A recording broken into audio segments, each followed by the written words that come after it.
So we've got this big Aries energy coming through with the total solar eclipse that's happening on the 8th of April 2024. Not only is this an eclipse, but the sun and the moon are exactly conjunct the asteroid Chiron. Chiron is the wounded healer, the master teacher, and it's exact not only by degree but by minute. So we've got some big transformative energy coming through. Hello and welcome. My name's Chloe. I work with card divination, astrology, and as you just heard, I channel multi-dimensional energies through my body. You heard the vocal light language there. You're seeing the physical light language with my hands. I work with all these modalities. And these multi-dimensional beings are here to help bring in healing, attunement, and activation codes. Whether you're consciously aware of what the channeling all means, this is an alignment with Source and your higher self to help bring integration of our soul into this current incarnation. For those of you who know your time of birth and know your natal chart, I recommend you check out the sign that falls in the first house first. This is called your rising sign, where your ascendant is. All the signs will be read as if they are the rising sign, so the astrology will link in closest with this. However, this does not invalidate you looking at any other part of your chart, perhaps where your sun or your moon are, or both. Because they are getting activated or with this lunation. Just look to wherever that sign falls in your natal chart. Look to the house that it's in, and you want to apply the themes of that house as well as all the meaning you've got going on in that sign to the messages that come through. It will be as if that sign has now moved to the first house. So the astrology will still link in. You just got to add on a little bit of personal natal chart meaning on top of it. Take what resonates and leave what doesn't. Right, I'm going to keep this introduction short, and I'll be reading for Taurus rising. How you doing, Taurus? So I cut the deck a couple of times before starting this reading, and we got the Wheel of Fortune, which is Jupiter, that's in your sign. We got the Three of Cups, we got the Death card, and then we've got the Nine of Pentacles. So this feels like a releasing of old patterns that have blocked your independence and your ability to make autonomous decisions. That's then allowing more flow, bringing more flow in, and we are shifting the gears here. Those of you who are new, who didn't catch the introduction, I channel multi-dimensional energies through my body. You'll hear vocal light language and see physical light language with my hands. All of these energies are, whether you're consciously aware of what's going on or not, they're bringing in healing, attunement, and activation codes that are in alignment with your higher self and Source.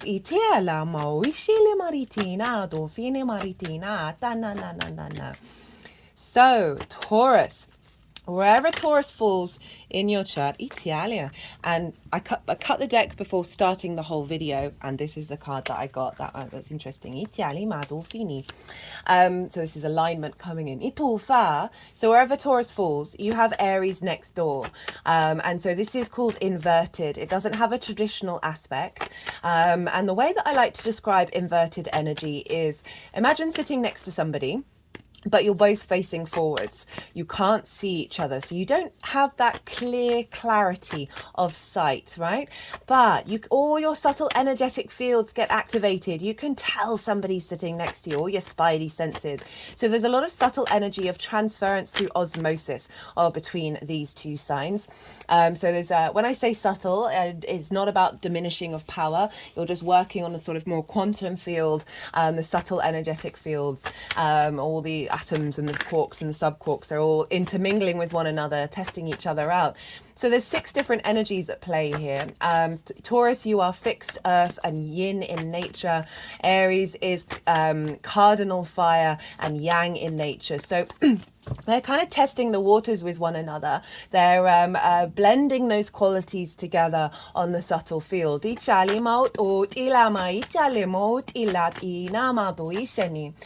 Now, what was I going to say? Mind wipe. Oh, goodness me. Right, I've always been kind of like, everybody always just blames stuff on the Mercury retrograde, but I've noticed this one is so loud at the moment that it's quite phenomenal. It's very much in alignment with this eclipse, and I've done a Mercury retrograde series in the sign of Aries. That was the last one. If you want a deeper understanding of that, go check it out. As I said, it's in alignment with this eclipse.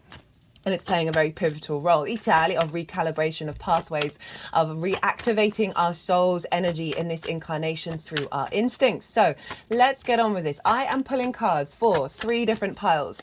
The first pile is the lead up to this eclipse, everything you've been working on over the last 6 months since that full moon in Aries that we had in Libra season. It wasn't an eclipse, it was still near the North Node, but not near enough to form a physical eclipse. So what have you been working on? What have you been integrating? And then what is your energy showing up as that you're going to be using that energy to then work with this eclipse? Pile 2 is the energy download that will happen and download into your vessel at the time of the eclipse that will then unfold over the next 6 months. I see lunations as portals for activation codes, for download codes, and an eclipse is no different. So pile 2 is that energy frequency. The baseline for pile 2 is the collective reading. That's always the first one to go out. I love the collective readings. I get to be a bit more esoteric.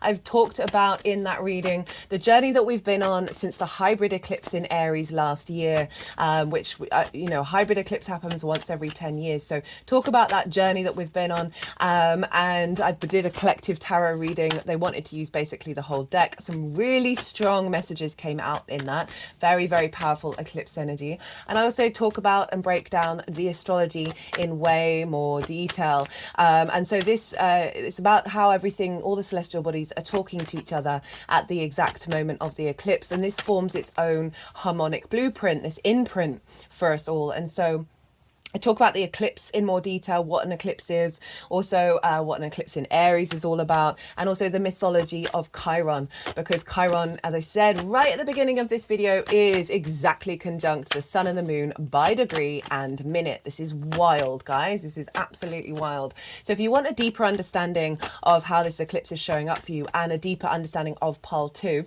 go check out the collective reading. So pile 2 is how this affects the Taurus area of your chart. Pile 3 is how all this energy is going to manifest moving forwards. So I'm going to talk about the astrology now, and as I do, I'm going to be shuffling. All the cards are going to go everywhere, and then towards the end, when I finish talking about the astrology, the energies that I work with, they're going to move through me, they're going to do some energy work, and then they'll put the cards into the 3 piles, and that's when I'll bring in the tarot.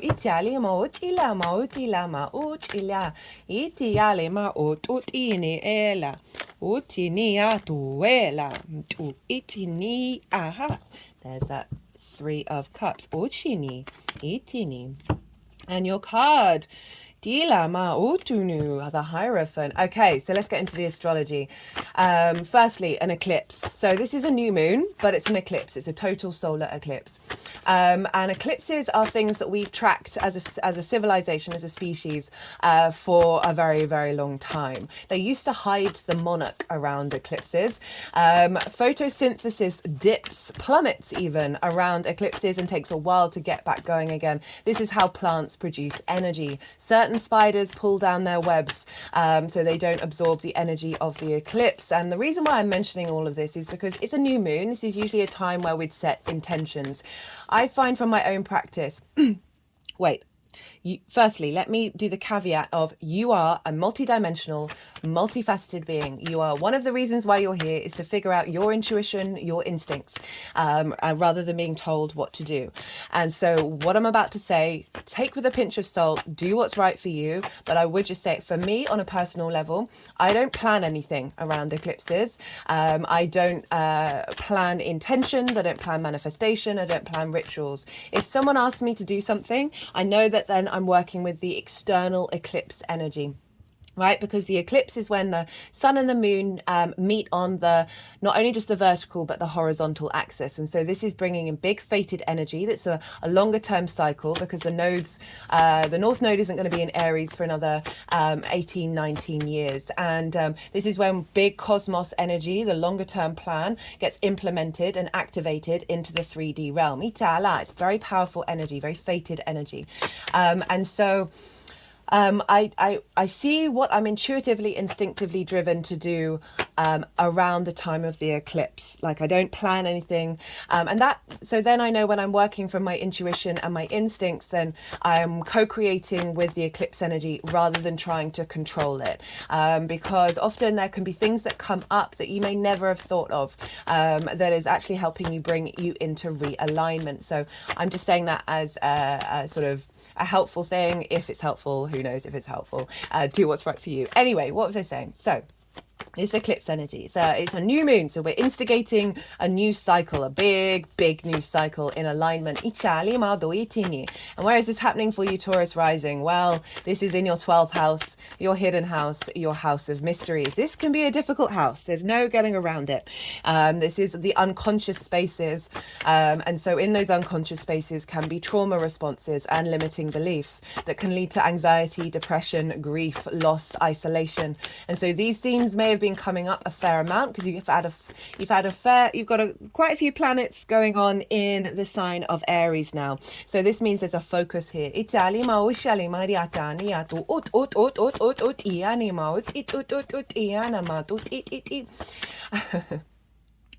So underneath all those trauma responses and limiting beliefs is the magic of your soul. This is a very magical house.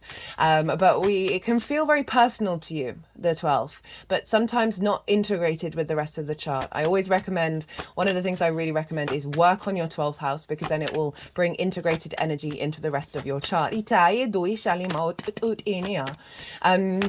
got the magic of your soul here, as well as some difficult energy based on our unconscious spaces. You've got things going on behind the scenes. Like you may have just felt with the sun being there, Mercury's there, Venus is now there. You're just maybe spending a little more time by yourself, or time in working with your own magic. Some difficult, heavy energy may have been coming up, especially over the last 6 months, and then amplified in the eclipse cycle. Trust and know that these things are coming to the surface in order to be released.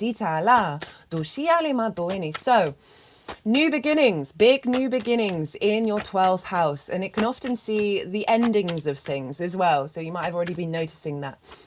As I said, a lot of stuff bubbling to the surface to be released. Now, let's talk about the astrology. So, Chiron exactly conjunct the sun and the moon. It's being rebirthed. Chiron is the master teacher, the wounded healer. As I said, I talk about the mythology of Chiron in the collective reading in more detail. But overall, it's often where our Chiron placement is from past life energy, ancestral energy of wounds that we are then here in this lifetime to transmute. Chiron received wounds of abandonment as well as physical wounds in their lifetime. And this is all calling us to find the wisdom in the wounds, the antidote in the venom. And I really feel with this elevation of Chiron, right, by degree, it's being rebirthed in this very powerful eclipse energy. The focus now is on the wisdom rather than on the wound itself. Now,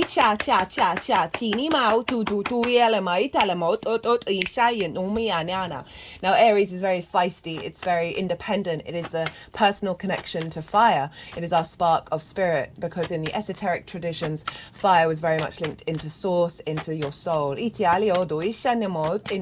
So we're getting an activation of deep healing around your soul, and your instinctive response, connection to it. Mercury is also very much at play with this as well, of bringing in new pathways. I talk about that loads more in the Mercury retrograde series. But with this Chiron, as I said, an elevation of any wounds that have blocked you from being able to be autonomous and independent, right? Aries wants to go and experience life through its own understanding. And this may have felt like it's been very personal to you, but not necessarily part of your bigger trajectory, right? And so we're here to integrate that. You might have, with Aries being in the 12th, some repressed anger. They're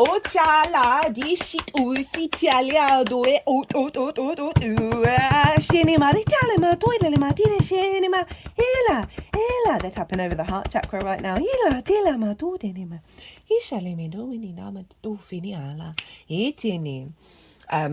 because it is ruled by Mars, right? You may have found like your instinctive motivation and drive in your outward action may have been not as easily accessible. There may have been some very sort of combative headspace, you know, Aries rules the head, in those unconscious spaces, in behind the scenes, that may have been brought conflict into your unconscious spaces that then get recreated out in the world.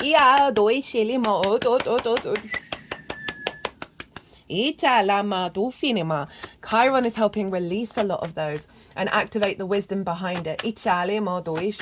That's allowing us to go forth into new frontiers and not be bound by these limitations. Having Aries in the 12th, right? This real instinctive response to the magic of your soul, of being able to activate.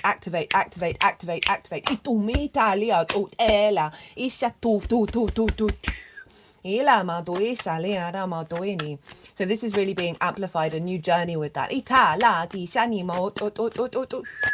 That is providing a deeper sense of liberation. And all of this is feeding into your Taurus energy, which is in your first house, the embodiment of your sun or your moon in your actions and your deeds. Depends if you've got a day or a night chart. Which luminary is the one giving wisdom to your ascendant, which is your navigator. It's the lens in which you navigate through the cosmic waters. It's your body, your appearance, your character, your sense and self, and often how other people see you. So this revamp in the 12th, right? I love lunations in the 12th. They may be difficult, but they are so transformative. Of recalibrating the magic of your soul into your embodiment. This sense of autonomous independence pouring into your first house, of then being able to manifest that into the 3D world. A reducing of conflict around that expression.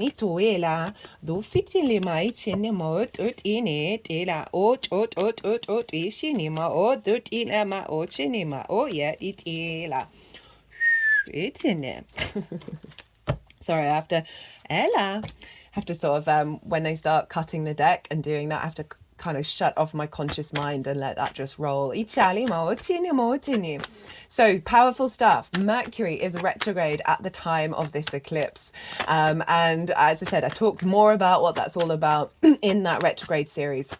But for this eclipse, the stronger message on top of everything that came through in that in those readings is that because Mercury is retrograde, right? Retrograde means you go back and forth over the same degrees 3 times. There's this element of non-linear thinking in regards to the past, present and future, of Mercury being able to create pathways and collect information instinctively from these, it's basically crunching time and crunching timelines.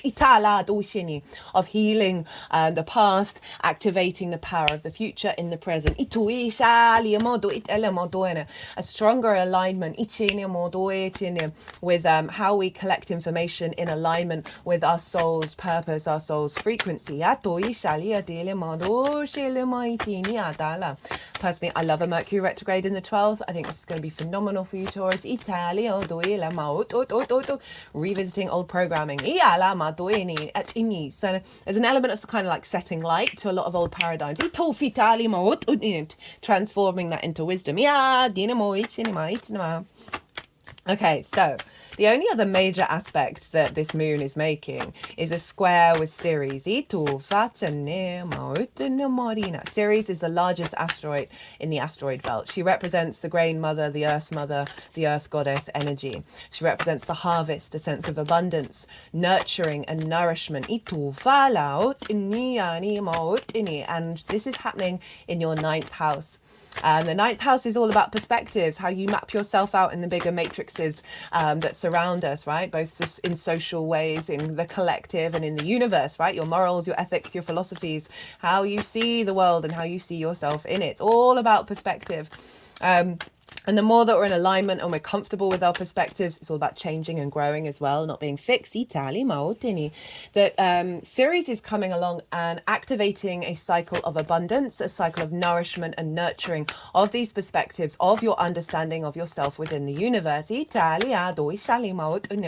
can, in her journey, highlight where it's lacking because it's then allowing you to bring the harvest in. So we've got Ceres Mars in the house of perspectives is squaring this eclipse. A square is an aspect of Mars. Mars can bring about conflict, drama, frustration, and winning at all costs, right? However, and if these things do come up, they are highlighting what you need to look at and how to shift perspective. As well as bringing them up in order to recalibrate into manifesting. Yeah, I'm saying that right. Because a square is the builder, right? Mars may be the god of war, but I see Mars as the builder and the farmer. Our motivation, our drives, our passions, right? Our instincts to take action. So this square is bringing in that. It's about building here. It's about bringing in manifestation in the 3D plane. And we've got Ceres in the house of perspective, right? She's wanting you to feel good in this 3D world. She's wanting to bring deep, deep mountain nourishment of Capricorn. We've got the mountain card here with the oracle cards.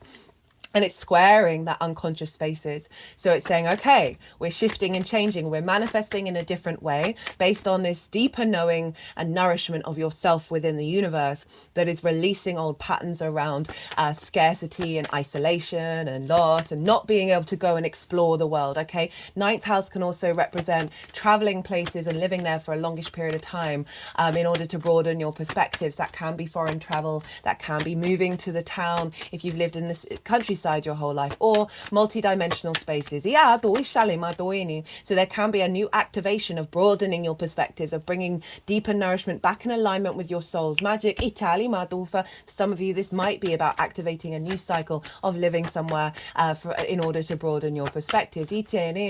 Ninth house is also about teaching and learning and mastering of something. So there's an element of building a mastery of the magic of your soul. And being able to share those perspectives and embody that magic. So those are the major aspects that are going on to the sun and the moon. Now, let's look to rulership, because whatever's going on with the ruler of a sign is impacting the sign that it rules. Mars rules Aries. So where is Mars? Mars is in Pisces, and this is your 11th house of hopes and dreams, friends, groups, and alliances, and reaping the benefits from your 10th house. So Mars being in Pisces, I love Mars in Pisces. We're more in flow, we're more in alignment with source and the synchronicities and the sort of non-linear understanding of the world, right? Very intuitively driven in the way that we take action. Pisces is sort of all rivers lead to the same ocean. There's a expansion of unconditional understanding, of empathy, very synchronistic, very magical, very fluky energy. And so our actions are being embodied in this. And so you may have found more action and drive and motivation around taking steps around your hopes and your dreams, being in groups, friends and alliances, your understanding of your motivations with them, and reaping the benefits from your 10th house, so sort of strengthening and activating that. Perhaps by taking action with groups, that is then having a feedback loop with reaping the benefits from your 10th house, right? So more accessibility of what you're doing in the 10th, which is your life purpose, career, visibility. So you're taking action in groups that may be bringing in this visibility. Even if you haven't been so much focused on that, I do feel like that's a frequency that's coming in, that's then influencing and imprinting into this eclipse that will then unfold over the next 6 months. There may be others taking action that's supporting your hopes and your dreams. That may build on this sort of more confidence within yourself in the 12th house. And therefore the expression of self and the magic thereof. Now, Mars is coming into conjunction with Saturn. This is going to happen a couple of days after the eclipse. I've put in the description box the degrees of the eclipse, the date, all of those things, as well as some key dates around the eclipse, and that is one of them. This happens every 2 years when Mars comes into conjunction with Saturn. The last time was in the sign of Aquarius. And so Mars and Saturn are infusing with each other's energy. They are instigating a new cycle of their combined energy. And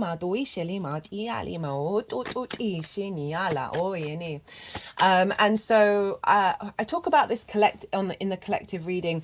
I touch on it briefly. Like these are the two malefics, right? So they rule the hard aspects, and hard aspects involve slightly more challenges, and it's not necessarily the yes planet. So this on the main stage can show up quite, right? The god of war and authority and restriction, okay, with Saturn. On a personal level, I could see some things coming up that is going to unfold that are highlighting where your authority maybe not be seen in the actions that you're taking, and the sense of bringing up old limitations.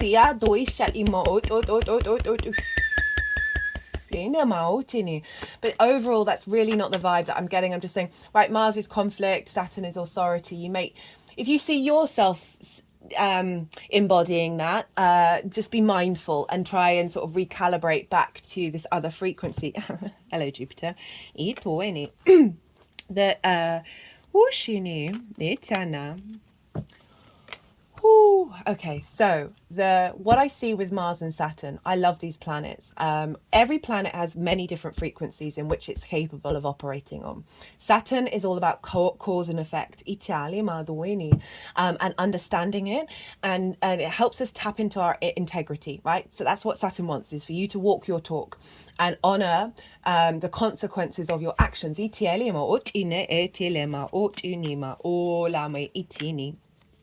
Ela. Ishinima ushinia. Ituini ela. Duini. Dushinima tuini. Iti. Sorry, I have to go a little bit quiet when they're cutting the deck. Itu fa ima tuini ela. Iti anima inima. Itu finima itila. Dushana. Okay, that's enough. Three of Swords in reverse at the bottom of the deck. So, what was I saying? Yeah, so Saturn is all about responsibility. There's a maturity here, and it helps us tap into our integrity and therefore our commitment to our legacy. And it's making the magic of Pisces real.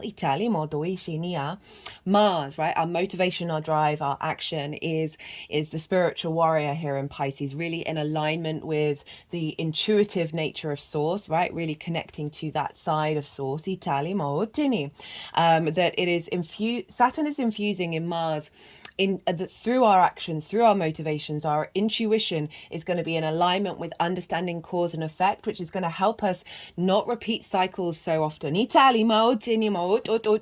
put in the hard work around manifesting your hopes and your dreams, around being mature and integral with friends, groups and alliances, and a sense of a legacy around your connection to them and the actions that are received by them, as well as bringing in energy from reaping the benefits from your 10th house that is going to serve your legacy in regards to your hopes and your dreams.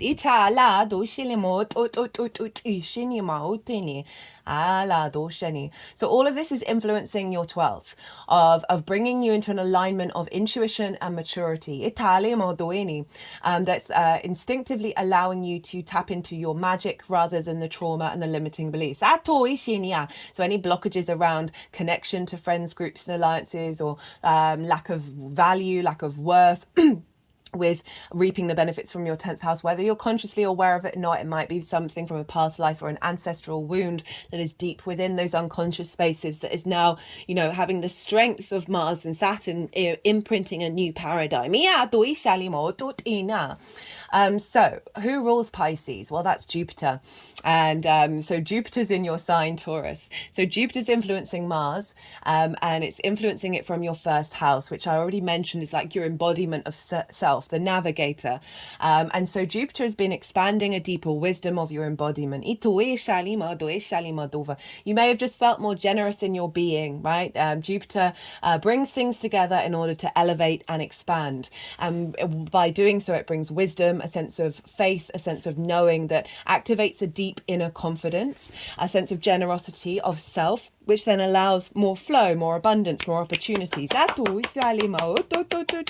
So I see this in linking of you understanding your own value and your own embodiment in alignment, and perhaps also the wisdom of you being seen in friends, groups and alliances. The wisdom of self and your movements through the world is again that intuitive alignment of activating hopes and dreams. Itali Mardolfa, your visibility around what you do in the 10th house, and receiving the benefits from this, an activation of good spirits. Itala, that's feeding into the 12th. And so we've got this alignment of a sort of an inner confidence within yourself that is feeding into the 12th of really getting all those sort of nuances of trauma and helping work with them. As well as I said, strengthening that empowerment of the magic of your soul. Taurus, you are ruled by Venus. Well, it's one of your rulers. So we want to look to where Venus is. Because Venus is governing Jupiter, therefore governing Mars, therefore governing this eclipse. And Venus has just moved into Aries on this day. I'm recording this on Friday, Venus's day. And she's in Aries. I love Venus in Aries. I think it's fab. She's very magnetic, very powerful, very independent, but she's still got all those Venusian qualities, very fiery energy. She's still the charm of Venus, the love, the appreciation, the value, the sense of connection, of harmony, of diplomacy and grace and creativity.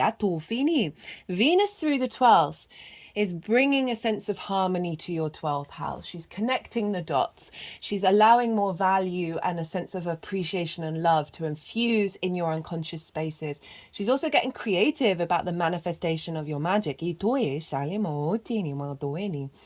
she's bringing this charm, this sort of ease, this grace, this diplomacy in the unconscious spaces. And so this is really powerful for us to have Venus there. And it's governing Jupiter, so governing this sense of infusement of that ease, that grace in the 12th house of the creative energy, the burst in the unconscious spaces, and feeding that into the embodiment of self, this sort of how you move through the world, which is then affecting the actions that you take in terms of manifesting those hopes and dreams, of connecting to friends, groups and alliances, and your perspective around what you're reaping from your 10th house. Now obviously Mars rules Aries, so Mars is influencing Venus, of getting this in alignment with the intuition from source, this liberation of our soul, Itala, and the purpose of that and how we instinctively connect to that is feeding into Venus, is saying, okay, Venus, connect the dots, ease the wounds around any limitations in the 11th,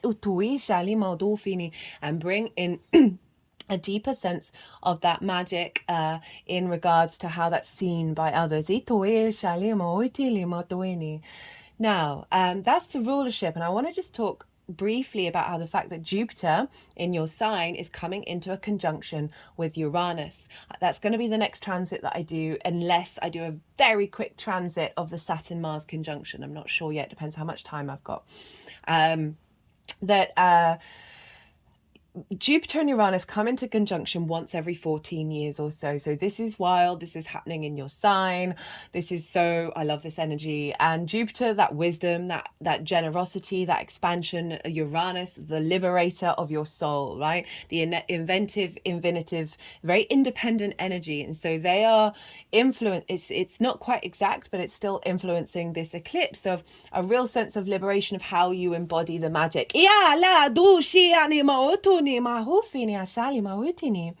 And they're also trine Ceres, which I love. So it's really recalibrating these perspectives, finding the wisdom in it, a true longer term legacy, Capricorn, of your connection on this planet that you're then embodying. So as I said, right, Saturn, Mars, the two malefics. This could be, with a Mars ruled eclipse, conjunct Chiron, this could be incredibly explosive. It may well be, but this is all being soothed by the balm of Pisces and Taurus, which is yin energy. So we've got this instigating cardinal energy being soothed and held by this deep nourishment from Taurus and Pisces. And not only that, but Jupiter and Venus are influencing the two malefics. The two benefics are influencing the two malefics. So we are really being supported here by the universe in this very intense soul liberation.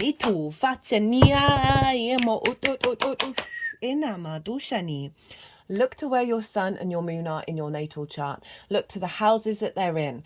The themes of those houses are likely to be very much intertwined with this eclipse energy, and that will give you a personal understanding of how this may show up.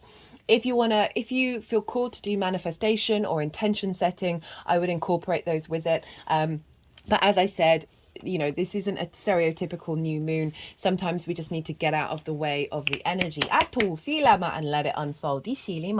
Right. I'm going to go consciously quiet. I'm going to soften my mind, and the energies that I work with, they're going to move through me. They're going to move the cards around. They're going to do some energy work, and then they're going to move them into the 3 piles. And that is when I'm going to bring the tarot into the astrology. I call you to soften your mind as well and let that all settle into your unconscious and see what your intuition tells you as we go into this little bit of channeling.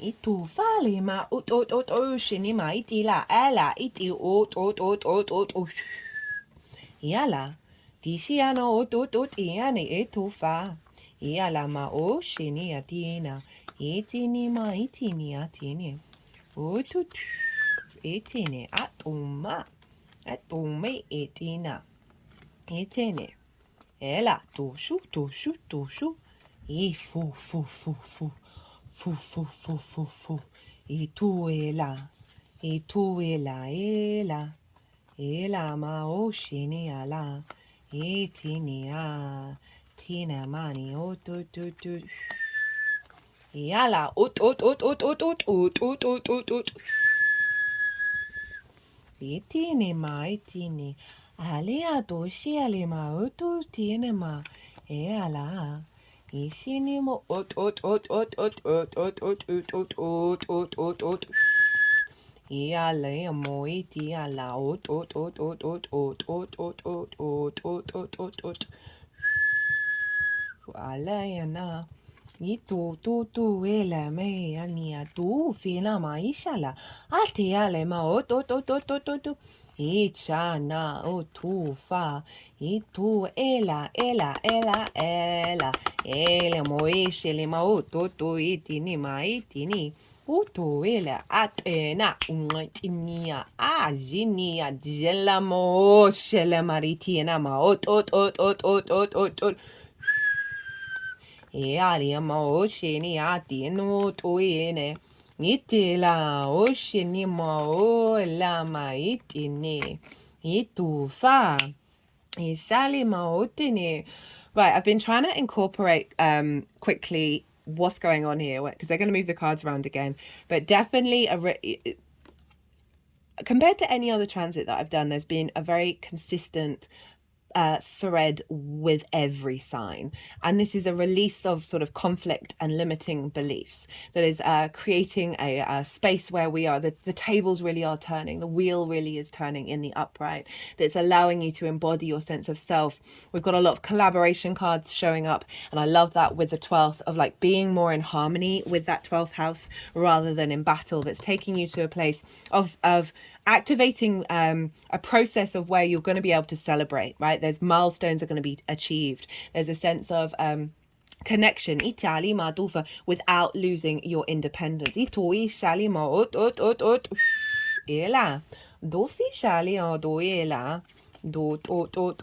eni ma o fa le la di o fa ufa ishane ituala iala iala iala iala iala iala iala iala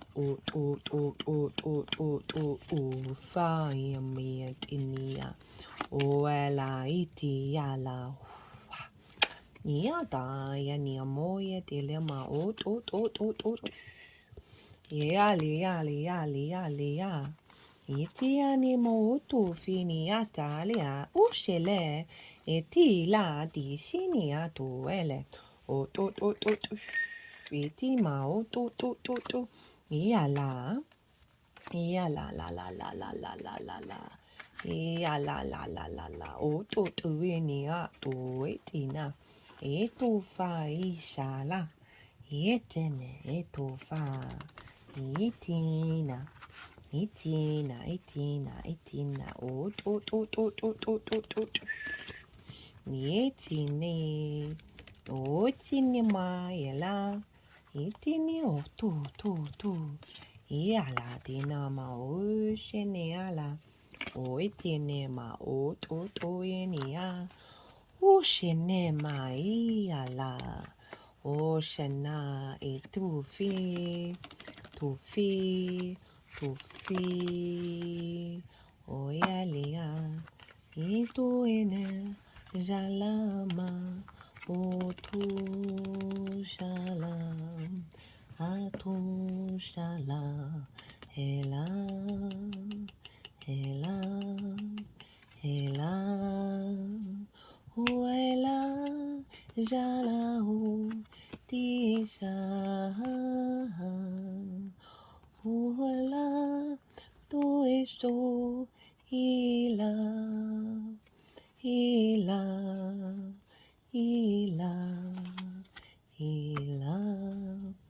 Oshala, Eshala,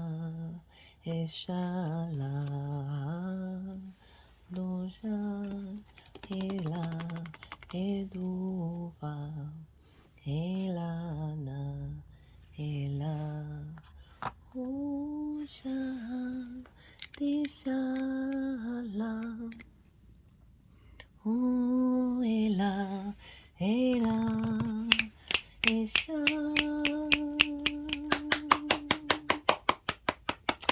Well, you're the only sign they've decided to sing for, Taurus. Itiala ma do ishilima o tu. Ishala et elama tu shinima. Right. Okay. Just going to pause for a second. I've got a tiny bit of a tickle there in the throat. Sorry about that, Taurus. So everything that you've been working on over the last 6 months, and then how your energy is showing up that's going to be working with this eclipse. So I'm not that surprised by what's showing up here, because the 12th house is a bit of a difficult house. We've got a fair amount across the board. There's been a lot of collective cards for every sign. Way more than any transit that I've ever done. Usually we get like one card that shows up in most of the signs. There's been so many that have shown up in nearly all of them. Okay, so we've got the 8 of Swords. We got the 5 of Wands, the 4 of Cups, the 9 of Swords, the 5 of Swords, the Tower in reverse, the Death card, the 8 of Cups, Knight of Pentacles, Temperance. Okay, so this is what you've been integrating over the last 6 months. 9 of Swords, these 6 of Swords, 8. It's been happening a lot. This is illusions. Perspectives that are an illusions. This figure thinks they're trapped and they're in a cage, and they are not. This is one of the key archetypal cards of energies that we are working through as a species. That there are perspectives, there are things in your unconscious space that have been like a cage that doesn't even exist, but it feels like a cage. 5 of Pentacles. No. 5 of Wands. 5 of Wands. Right, so feeling like your internal spaces, your unconscious spaces, behind the scenes, there's always a bit of conflict. There's always a little bit of competition. There's a sense of chaos energy. Like fighting, right? Even though it could be argued that this is play fighting, there's this sense of movement but no momentum. Of like there's battles going on in the unconscious.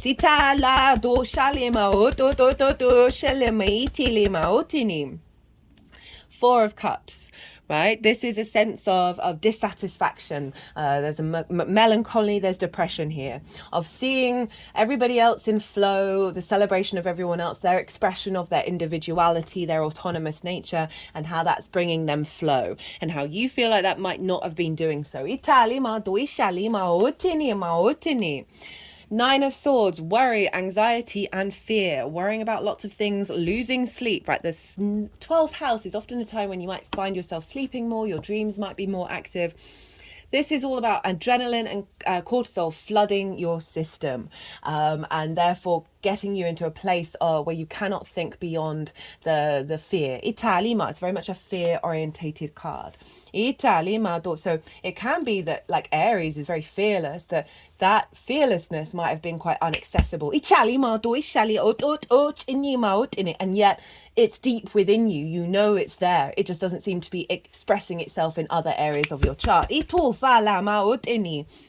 Five of Swords, conflict, the battle of the mind, right? What perceptions and ideas have been dominating you that have been causing the Three of Swords? Look, they're carrying the Three of Swords, which we have here in reverse. The bully and the victim mentality. We hold both of those within us. A sense of domination of those unconscious spaces over your conscious mind.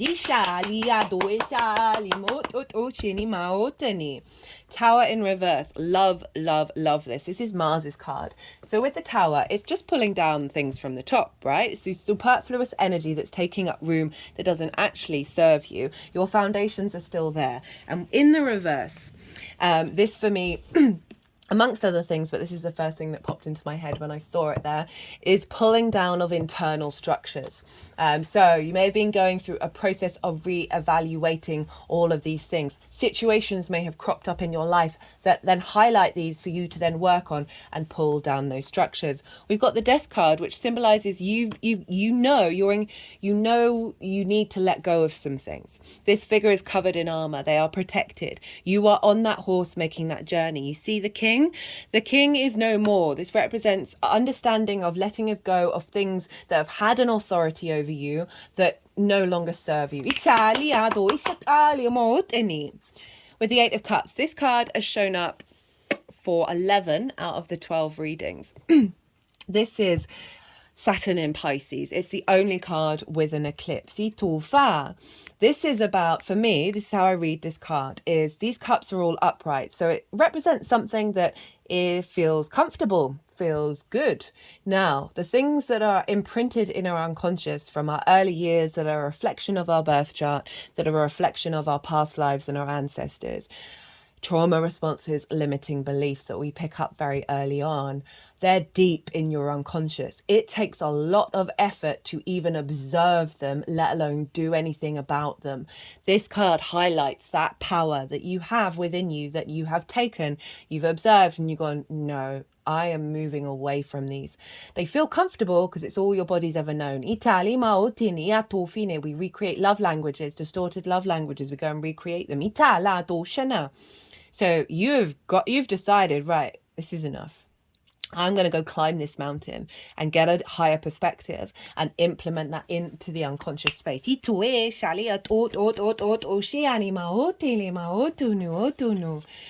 of Pentacles and Temperance says you've been putting in the hard work. You've acknowledged that this is a process that needs to be done. And this, honestly, this has been consistent for all of the signs. It's wild. The Knight of Pentacles is like, if you want to get a good routine in and trying to break your unconscious patterning, it does need like observation, constant sort of daily doing the thing. And the Knight of Pentacles has shown up saying you've been putting this into practice. It's the biggest horse. It's also the slowest horse. So it's acknowledgement. Sometimes integration needs to take its time. This is one of the reasons why I struggle with the 12-step program, of the fact that when the moment you fall off that wagon, you are reduced back to zero. And that denies, I always get a bit angry when I talk about this, and it denies the journey that you've been on. And sometimes we need to fall off that wagon in order to make that choice to pick ourselves up again and keep going. So it's not about shame. It's not about blame. This figure is really able and capable of doing that on a daily basis. They've cleared the field. The field has been plowed of this energy, and now we're bringing in the new energy. We've got it with Temperance. This is about the alchemy of the soul, right? The refinement of all the parts of ourselves into our angelic frequency. You've actually got two of the angels showing up for you. This water is going up into the cup. This implies doing something differently. It also implies magic. So you've been activating not only these old pathways, but because of that, activating the magic within you.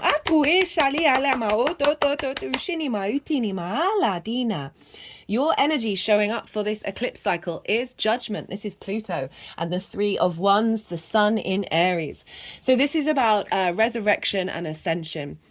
this has been one of the collective cards that has shown up so much for everybody, that these are the dead, right? These are either can be your old wounds in this lifetime, as well as the ancestors' past life energy. They are grey, they represent wisdom, and they are being raised up by the frequency of the angel. So this is the healing process that's shifting from the wound into the wisdom. There's a sense of ascension here, that because of the work that you've done, you've activated a level of ascension that is then going to be implemented into this eclipse energy. The Three of Wands, you are standing on top of a cliff. This represents you have the higher ground now. You've done the prep work, and now you're about to embark on a new journey. You've got armor on. You're in regalia. You're very confident within yourself. Sun in Aries. Sun is exalted in Aries. You're about to start a new journey of this understanding of those unconscious spaces, both the activation of your magic and all of the other things. Right now, for the energy of the download at the time of the eclipse that will unfold over the next 6 months. Got the Ten of Swords in reverse, the Wheel of Fortune, which is Jupiter, Six of Pentacles, Lady Justice, hello Libra, Eight of Wands, Two of Cups, the Chariot, the Seven of Swords. Was there one behind that? No. The Ace of Wands, the Sun, the Ace of Pentacles, and the Ten of Cups. Great spread. I love you got the reverse 10 and then the 10 in the upright. So the 10 of Swords is very, very, very, very karmic. All those swords are along the spine. We hold a lot of karma, a lot of trauma in our spine. This figure is immobilized, right? They've even got a sword in their head. There's a sense of betrayal here. There's a lot of limiting beliefs and trauma responses in your unconscious spaces that have had a bit of a grip on you. Whether you're consciously or not, sometimes these can be so very subtle and yet incredibly impactful. In reverse, these swords are falling out. This internal restrictions and limitations, the time has come for those to fall away. And activate the Wheel of Fortune. This is another collective card that's been showing up for pretty much everyone and almost certainly always here. This is Jupiter. This is a big fated yes energy, that there is an energetic shift going on where we are no longer at the bottom of the wheel. The wheel is now turning upright. Jupiter has that generosity, has that faith, has that knowing, and therefore brings in more opportunities and abundance. So you've got this shift of energy in your mental space, in your unconscious space, that is activating a cycle of that Jupiterian energy. Six of Pentacles. This is honoring the fact that this energy is bringing in something that's rebalancing you. You've got the two cards that have the scales, and there's a sense of balance coming in where there's been distortion. This is moving from the Five of Pentacles, which is scarcity, left out in the cold, feeling really isolated, to a place of restoration. I'm thinking about the 11th house, which is influencing this. This could be activating a cycle where you are receiving more than you have done before from reaping the benefits from your 10th house. Receiving more support that's facilitating your hopes and your dreams. This could be an activation of friends, groups and alliances. Again, there's sense of reciprocity, but also feeding that starved, isolated energy within your unconscious spaces and rebalancing, healing those wounds. Lady Justice, right? The two scales showing up here. We've got balance coming in, the sense of justice, of a recalibration of old soul contracts. This is about balance, it's about fairness, it's about observing things from an objective point of view, but with empathy. So being able to look into the unconscious and find peace within it. This is also activating a new soul contract with the magic of your soul. That is bringing about a sense of alignment. So this is one of the fastest cards. You've actually got the two fastest cards. With I think you've got the Knight of Wands as well, with the Chariot. And this is very similar to the Wheel of Fortune, of alignment, right? All of these ones are pointing in they're heading to the same point. So it's things that are going on behind the scenes that are bringing you into alignment.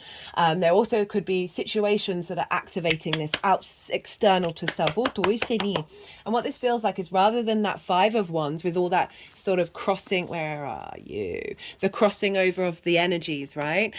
where there's sort of, there isn't any momentum moving forward. This is the opposite of that, of where there's more internal alignment in the unconscious spaces that's activating an external alignment.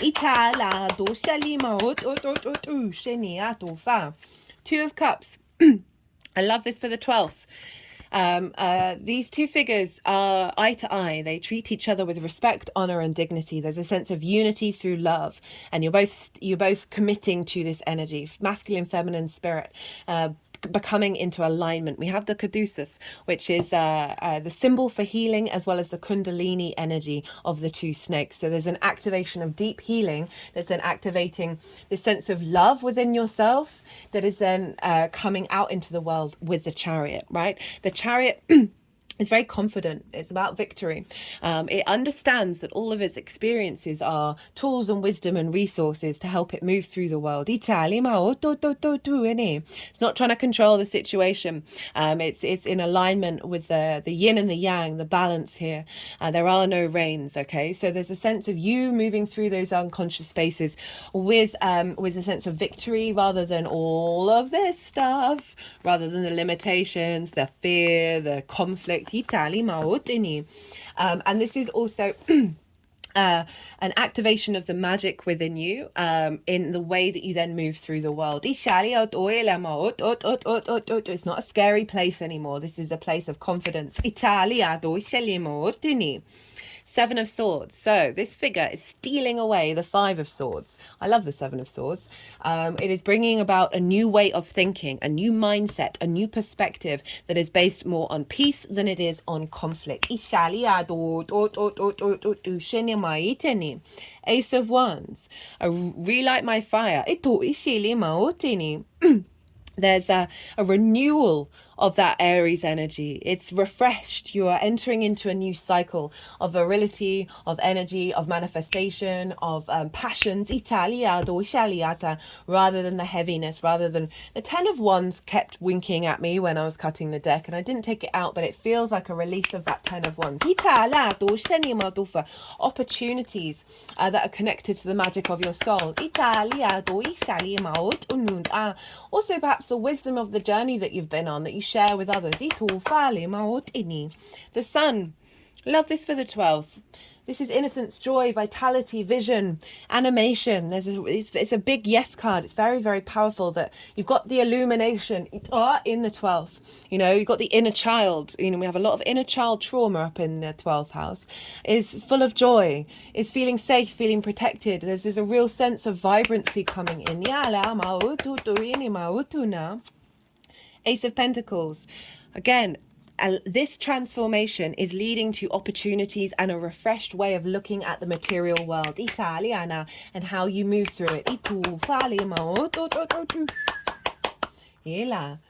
With the 10 of Cups. So this is the outward expression of the 9 of Cups, of that inner gratitude. You see that abundance internally expressed externally, right? So this is how the more you recalibrate that 12th house, the more you see that integrated energy, and there's a level of inner peace that comes with that integration that is then reflected out in the rest of your chart. You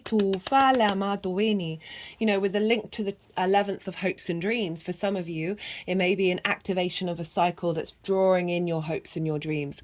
Yes, this is a nuclear family. It's just a metaphor and a representation of a dream that is external than your internal life. But overall, just feeling very at peace, playful, joyful, in alignment with emotional control in regards to your unconscious spaces, and overall just seeing, because of the recalibration of your unconscious, this is activating a bigger cycle in the rest of your chart. That 3 of Swords in reverse, those swords are falling out, that grief, that heartbreak, the resentment, the pain that can build up in our unconscious spaces based on previous cycles, right? We are release of them. How this energy is manifesting moving forwards. We've got the High Priestess, as this again, another collective card that's shown up for pretty much everybody. We've got the Hierophant. This is your card, Taurus. The Knight of Wands, the Emperor. Hello, this has also been showing up for pretty much everyone. The 4 of Pentacles, the 4 of Wands, double 4s, double 3s. Whoa. 3 of Cups, 3 of Pentacles. So the High Priestess, the moon is covering the sun. So this is the Moon's card, which means the moon is imprinting on the sun our deep, core spark of spirit, soul energy into the sun. So our intuitive body is really heightened here, and it's in alignment with our soul. The high priestess is kind of like the higher self manifest. She draws towards her that which brings her nourishment. You see these the pomegranates, they represent fertility and abundance. The moon represents our nourishment, our needs being met. Italia, our intuition.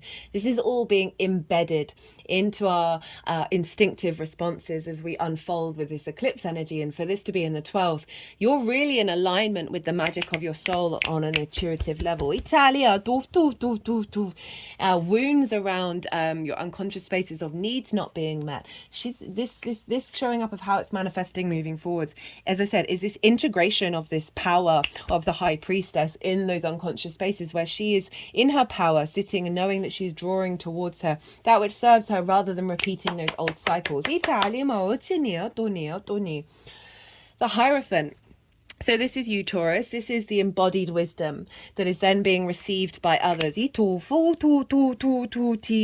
being seen with more, with a higher, in a higher way, right? More visibility around what it is that you have to share. However that shows up in your life, with, you know, sharing with friends, groups and alliances. Again, a commitment to your hopes and your dreams. A real sense of a level of understanding of the magic of your soul. And your ability to embody it, and therefore how other people see that. Knight of Wands, here's some more embodiment. You moving through your unconscious spaces, protected, right? This power of the Knight of Wands. And also not just in the unconscious spaces, but the ability to bring that energy into how you move through the world. You know, your ability to transform and bring in magnetism and the sense of creativity. But again, with the 12th, this is the integration of the 12th out in the world. The Emperor. This is Aries energy, right? This symbolizes the high octane of Aries, that through our embodiment of our experiences on an individual level, we learn, we grow. And this figure is able to make the right decisions based on their experiences because they are able to observe the why and the wherefore these things happen. They're able to learn from their experiences. What did they not quite do right? What worked? How this then equates in this particular scenario, right? The Emperor, people come to the Emperor for solutions, for help. But there's a real sense of inner sovereignty and inner divinity, a confidence within yourself in those unconscious spaces. There's a sense of, it's not that you've got command over it all. It's just you are in your own power in that area of your life. And you understand what's going on there, and you're able to make decisions in this moment rather than based on the old cycles. Also a real sense of, again, being in having the sense of sovereignty with your magic. And then we've got the doubles. 2 4s, 2 3s. Stability. Love the 4 of Pentacles. This figure has a crown. It represents their sovereign nature. There are pentacles underneath the feet, over the heart, and on the crown chakra. Pentacle is a symbol of Venus. It marks the 5-pointed star that Venus makes with her retrograde cycle. Venus wants you to feel good in the 3D realm. There's a sense of, with this card for me, that your internal energy, there's a level of security and protection, right? 4s are about that you're no longer being distorted by other factors in a negative way that's been blocking your manifestation and your ability to create in the 3D world. And so there's a real sense of power coming in where you're now feeling stable, you're feeling abundant. And that is having a knock-on effect in the rest of your chart. 4 of Wands. A sense of celebration for everything that you've been going through, right? So the 11th house of hopes and dreams. And it's through this activation that you're then able to have that motivation, that drive to elevate your existence, right? The work that you've been putting in. There's a sense of a milestone. There's a celebration coming up later on. So for some of you, this might be the activation of the 10 of Cups, or it might just be you seeing the progress that's happened. and that's bringing in a sense of feeling good, the harvest coming in. Remember Ceres, Italy ma doishini, of that it was all worth it. Italia do shalime ma do fini. And also this is about kind of, this can be about working with other people because it is linked into the harvest. It's sort of having all work together, you're then celebrating. This can be you and all your other unconscious parts of yourself, that you're all celebrating together rather than attacking one another.